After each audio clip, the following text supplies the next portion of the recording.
Let's be real. You're looking to buy a cheap pocket camera because you haven't had a hit of dopamine in over a week and you're looking to waste some money, right? Well, I'm right there with you.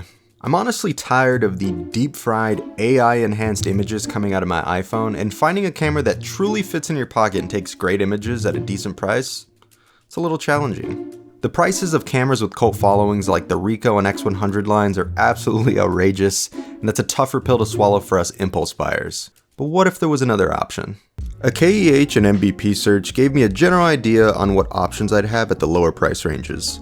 I knew a 1-inch sensor was the minimum I'd be happy with in terms of quality.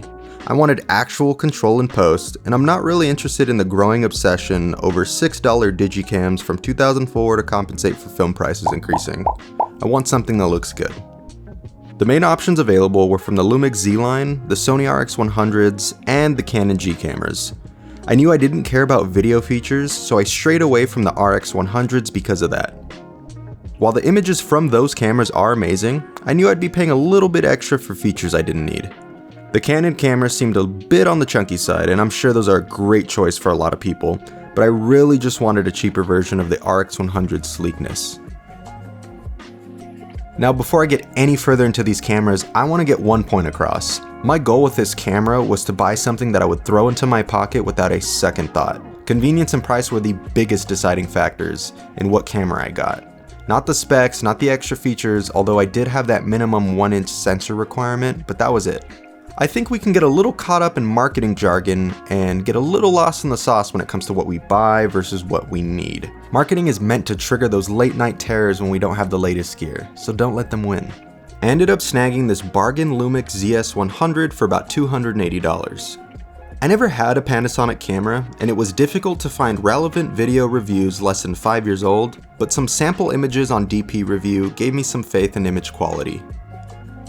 I checked out and waited for it to arrive. I had almost zero expectations and really just needed the damn thing to work. Upon arrival, the camera was in okay condition. The main issue was the rear LCD's shape. It looked like my legs after eating shit on the playground when I was 7. The rest of the camera was in decent condition, however. The terribly aged review videos mention it was slippery as hell, and I grabbed some $8 grippy tape from Amazon that definitely won't leak residue in a few months. I also picked up some concerningly cheap batteries because these small cameras are notorious for bad battery life. After going through the horrendous menus and getting used to the custom button placements by taking terrible photos of like an orange or something in my kitchen, it was time to get caffeinated, pack up the camera along with the extra grenades, and hit the road. It was time to see if this thing would stick by my side through family events, trips to the beach, road trips, through sickness and through health, and all the other important things. Or maybe it'd just get left on the shelf with all of my other bad purchases.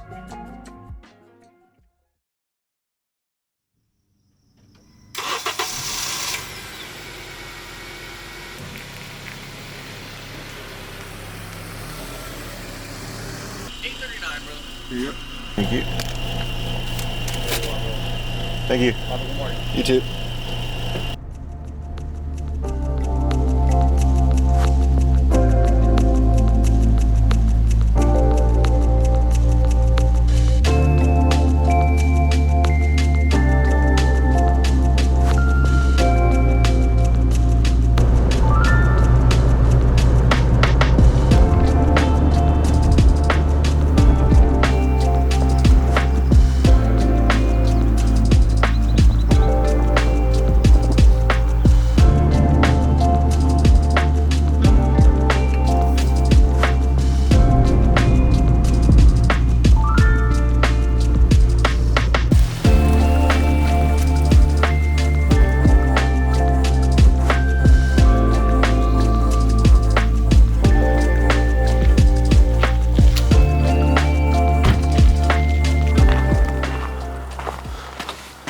Okay, so we just arrived. It's a little bit after sunrise. Conditions are okay. Kind of clear skies, nothing really to write home about.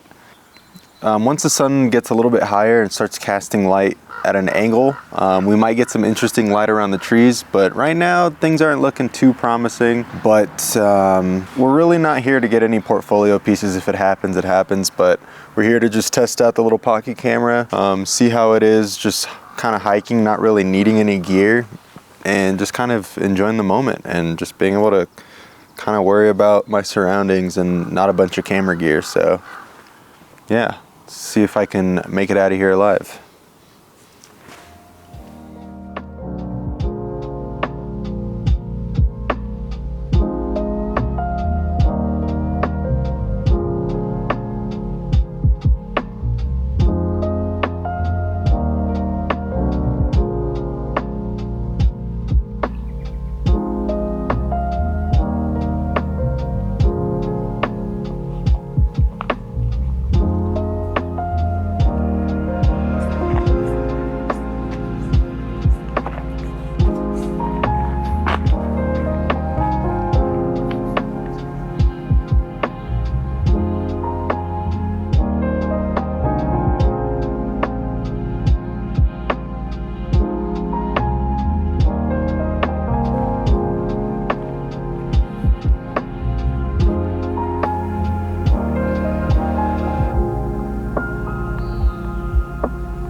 After using this camera for a few months, I've learned a few things. Number one, I'm actually kind of impressed with this camera's small sensor. If I'm not cropping in on anything, there's actually quite a bit of detail in all these images. This camera has decent optics, depth of field, and there's enough detail in the highlights and shadows that I'm plenty impressed with. The ability to control my aperture is super important, although that sounds super normal. On an iPhone you can't, and that takes away a lot of opportunity to separate your subject from backgrounds, and it's just something that I felt was a little lacking when it came to taking this everywhere. Number two, I never realized how many photo opportunities I was actually missing out on when I only had an iPhone that I never wanted to take out of my pocket. Having this camera has me excited, and I'm capturing so many new opportunities I would have ignored in the past. It's definitely more of a mindset shift thing, and I think it has a huge impact on my photography. I relate this idea kind of like macro photography, to where if you're not in the right mindset, you're going to miss a lot of cool compositions. Macro photography is tough to succeed in if you're constantly moving around and you're walking and you're rotating and you're breathing. Like, macro photography requires pure concentration. It's a huge mindset thing, and I can kind of relate that to the different change in mindset I have with everyday photography now. It's so much easier to get into that flow state, in my opinion. And I'm just taking pictures of literally everyday life, and this camera has allowed me to see every single moment as an opportunity for a decent photo. Those points being said, this camera isn't all rainbows and sunshine. The battery life on it is okay, and the images on this are nothing compared to what I can get on my full frame camera, obviously. I also just think the button placements and the usability of this camera is just short of a nightmare, with half the things you want to change being hidden behind some terrible menus and small buttons. Most cameras you buy in this category are going to have pretty similar issues though, and I don't think it's too much of a deal breaker if you look at all the pros these kind of cameras give you. So what's your opinion on these smaller, older cameras with bad specs? Have I changed your mind about them? Do you completely disagree with me? Are there some cameras you think I should have mentioned that I didn't because they perfectly fit in this category? Definitely let me know in the comments below, but be nice because my ego can't handle much more than that. Thank you all for watching. I hope this video gave you something, maybe a little inspiration, maybe an idea to light a little fire in your life. I don't know. All I hope is that you guys just watch this and just want to go out and shoot. That's it.